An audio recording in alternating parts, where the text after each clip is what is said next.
გავაკეთეთ 12 ჰექტარზე ჩაის რეაბილიტაცია, მძიმე გასვლა ჩავუტარეთ, შემდგომ წლებში დავამუშავეთ უკვე და მესამე წლიდან უკვე დავიწყეთ ჩვენ ჩაის ფოთლის მიღება.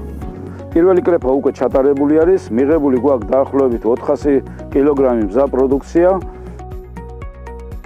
ჩაის პლანტაციას ვასუფთავებთ სარეველებისაგან, შემდეგ გავუკეთეთ ზედაპირულ გადასხვლას და გავასუფთავებთ და დაისვენებს ზამთრის პერიოდში ჩაი და მომავალ წელს უკვე დავიწყებთ ისევე მარტის თვიდან უკვე მუშაობას პლანტაციაში.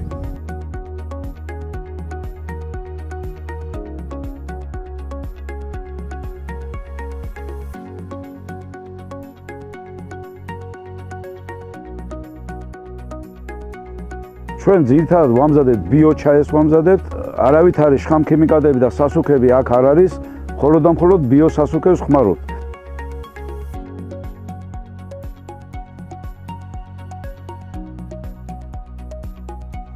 რომ მივიღოთ 1 ტონა მზა პროდუქცია, ამისათვის საჭირო არის ნედლეული დაახლოებით 4 ტონა და 200 კილოგრამი ჰექტარზე და ვღებულობთ აქედან 1 ტონა მზა პროდუქციას.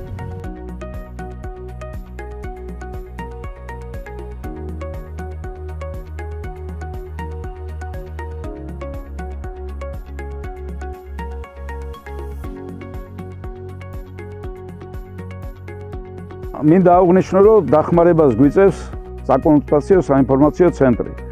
ვითვალისწინებთ მათ რჩევებს, მომავალში რა უნდა დავნერგოთ, რა უნდა გავაკეთოთ და მჭიდრო კავშირი გვაქვს ერთმანეთთან.